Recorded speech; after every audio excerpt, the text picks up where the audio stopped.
What's up guys, it's the Sound Alchemist, and today I'm bringing you another 40 Facts video. This time it will be on Ragnar Blackmane of the Space Wolves. Now before I get to his lore, I'm going to tell you guys a little bit of information that you may or may not have heard about. So apparently a few days ago, PETA has contacted GW and told them to not use any images of fur in their publications, their models, etc. So I want to know, what are your guys' thoughts on this? Now, yes, this is a game about war, aliens, death, mutilation, chaos, demons, and out of everything, PETA has to say, hey guys, let's not use fur. I don't know how I feel about that. I mean, yeah, PETA goes against, animal cruelty and whatnot, but like, I don't know if 40k deserves this kind of attention from them. Like, yeah, they use like pelts, like the Space Wolves do. Horus wears a pelt. But let me know what you guys think in the comments down below. Now, without further ado, here are 40 facts on Ragnar Blackmane. Ragnar was born on Fenris, the homeworld of the Space Wolves. He was born to the nomadic tribe called the Thunderfists in the far reaches of Fenris. His personal saga says that he has always been touched by glory. As a child, he ran with young tribal warriors twice his age, and even as a youth, his famous battle frenzies saw him reap a frightening tally of the rival tribes' menfolk. His audacity and fierce spirit made Ragnar perfect for induction into the ranks of the Adeptus Astartes. His chance to join the Sky Warriors came when his tribe was attacked by a rival Fenrisian tribe, the Grimskulls. During this attack, Ragnar and Striborn, a member of the Grimskulls, were silently observed by the Space Wolves. Both Ragnar and Striborn were mortally wounded in a duel that earned them a place among the Space Marines. After this battle, the two were taken to the Rusvik training camp and later to the Space Wolves' fortress monastery, the Fang. After they received their gene seed and organ implantations, the painful transformation wrought upon their bodies, Ragnar was dropped a long distance from the Fang in the Vanaheim Mountains, and he was ordered to make his way back to the fortress monastery, or die trying. It was during this punishing trial that every Space Wolf aspirant must undertake that Ragnar's resourcefulness and skills came to the forefront. As he roamed alone through the wilderness, Ragnar was hunted by giant Fenrisian wolves, one of the much feared that Blackmane wolves, and they were dark and as terrible as any night demon. Though it was many times his size, Ragnar managed to slay the wolf beast with his bare hands. Though naked and burning with exhaustion, Ragnar subsequently hauled its carcass through the snowdrifts to the Fang. This great deed was seen by the wolf priests as a good omen, and from that day forward, Ragnar took the Blackmane as his totem and namesake, forever cementing his place in the legends of the Sky Warriors. Ragnar took the Blackmane's wolf-pelt to use it as a cloak, and he would continue to wear it well into his days as a wolf-blade, and later during his time as a wolf-lord. At this time, he also befriended Sven, another fellow Space Wolf aspirant who had passed the trial of the bloodening. Their friendship would continue through their days within the Chapter. Later in this career, Ragnar would also end up unintentionally slaying one of his friends, who had succumbed to the curse of the Wolfen. Soon after his ascension into the Astartes, Ragnar's pack was sent to investigate the disappearance of a missing pack of Bloodclaws on Fenris. They investigated a cave in the mountains and discovered a shrine dedicated to the worship of chaos. Soon afterwards, they were attacked by a group of Thousand Sons Chaos Marines led by Maddox, a Chaos Sorcerer. The majority of the pack and their sergeant were killed by the Chaos Space Marines, with only Ragnar, Striborn, and Sven, and two others escaping. Ragnar commanded that the survivors must establish communications with the rest of the chapter in order to alert them of the existence of chaos. He stayed behind to help Striborn, who had been injured, but before Ragnar and Striborn could escape, Maddox confronted them. Ragnar dueled with the Chaotic Sorcerer with Striborn's help, and the two managed to defeat him. Both Astartes believed the sorcerer dead. However, when the duo escaped the cave, The rest of the Space Wolves destroyed the Heretical Shrine, but Maddox's body was never recovered. With great renown, Ragnar was inducted into the great company of Beric Thunderfist, a warrior specifically chosen to mentor the upcoming Bloodclaw. Ragnar's first mission occurred when his Bloodclaw pack was tasked to assist a pair of Inquisitors, Ivan Sternberg and Karak Issen, a Psyker, and the first woman since his transformation into Astartes that Ragnar had developed romantic feelings for. Heresy! Space Marines don't love! The Inquisitors had come to Fenris to request for the aid of the Space Wolves in reclaiming the 3 pieces of the Talisman of Lycos, an ancient Eldar amulet. Now this was in order to save a dying Imperial planet, Arius. This planet was suffering from a deadly plague, and Sternberg suspected that the Black Pyramid, a famous structure present on the world, which was once the site of a battle of the Space Wolves, the Imperial Guard, and the Inquisition against the Eldar, could save the people of Arius. 1 piece of the talisman was kept in the treasure rooms of the Fang, 1 was to be found on the planet Gault, and the 3rd was lost in the warp on a derelict Space Hulk. Along with the survivors of his pack and Sergeant Hakon, who had been training sergeants for the neophytes at Rusik, Ragnar traveled into space for the first time. When they arrived on the planet of Gault, they found that an Orc horde had invaded the system, and that the Orc warlord in command was in possession of the needed piece of the talisman. Ragnar and his companions infiltrated the Orc horde and battled against the warlord to reclaim this talisman. One of Ragnar's packs, Lars, was killed by the massive Orc leader, but they managed to recover the piece and escape from the world. After this, Inquisitor Issen used her psychic abilities to discover that the last piece of the talisman was aboard the Space Hulk.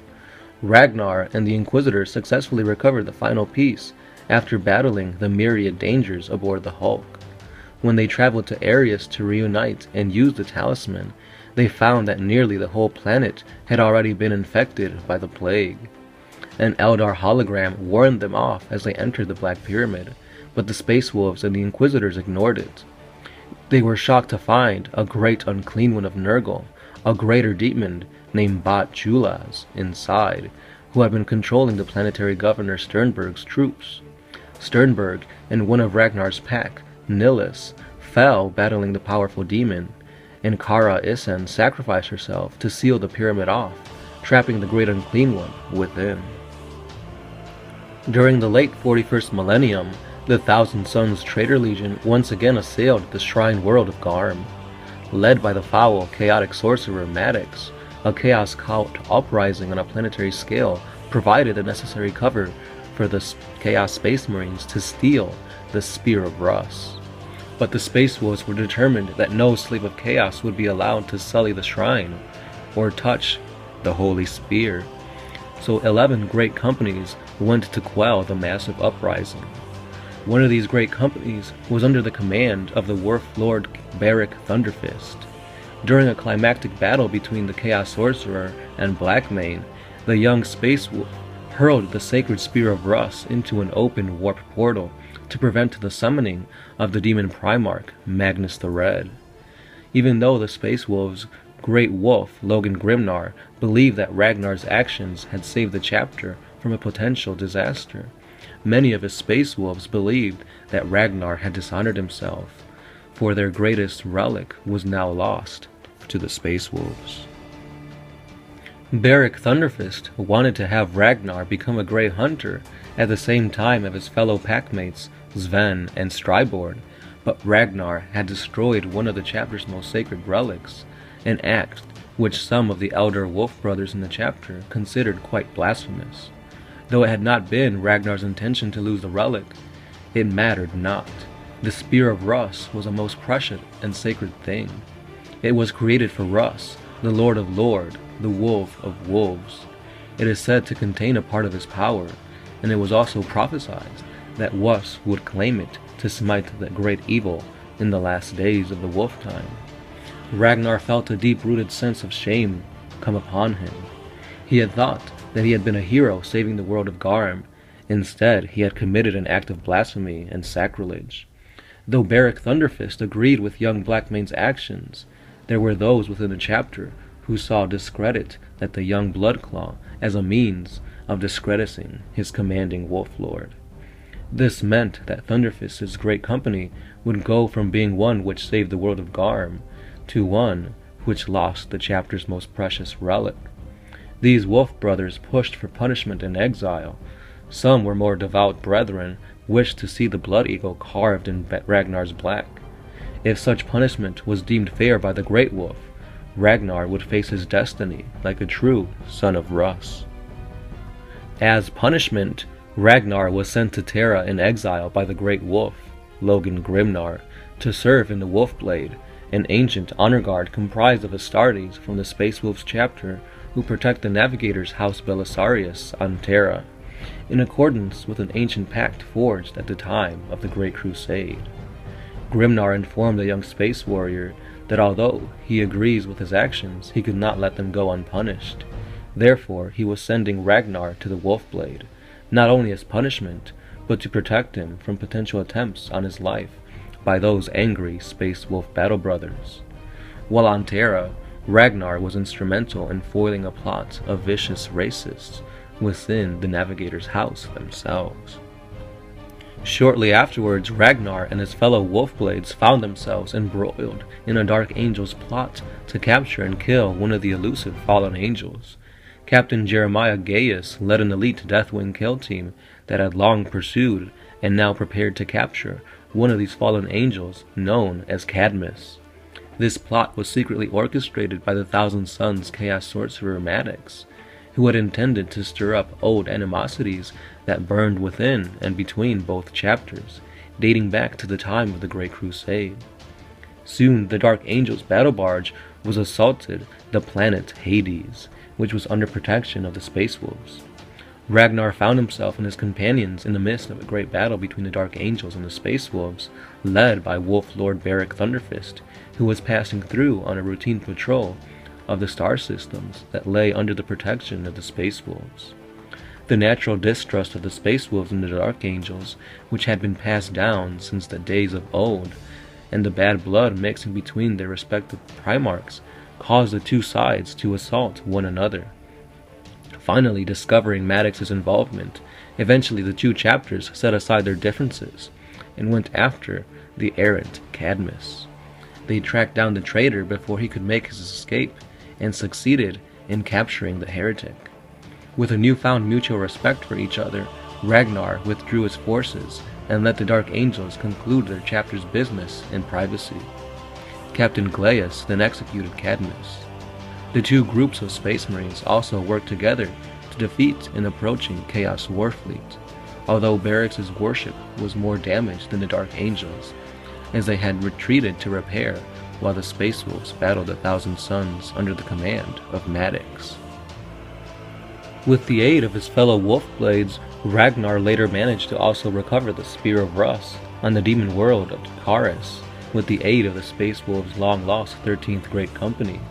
This act redeemed Ragnar in the eyes of his battle brothers, and he was reinstated as a member of Beric Thunderfist's Great Company after he returned from his time as a Wolfblade. Eventually, Ragnar would become a great Wolf Lord, perhaps one of the greatest Wolf Lords in history. But that is a story for another time. That's all the facts I've got for you guys for now. Let me know what you guys thought about this awesome character of the Space Wolves Legion. He is amazing in my opinion. I like his lore, I like his look, and he's just an overall great guy. So let me know what you guys thought about him. Also, let me know where you guys stand on this whole GW PETA thing, and we'll go from there. Also, if you guys have questions for us, don't forget to ask us in our For the Greater Wars. So if you want to know what we think about this PETA GW thing, go over to the Greater War and ask us there. Now, we have finally almost hit 1,000 on our Facebook. I think as of this time, we are like 998, something like that. So in the next video, that'll be the giveaway, so stay tuned for that, guys. Thank you for making us hit 1,000 likes on Facebook, and thanks for being awesome subscribers. That's all I've got for you guys today, As always, I am the Sound Alchemist, part of One Mind Syndicate, and I am signing out.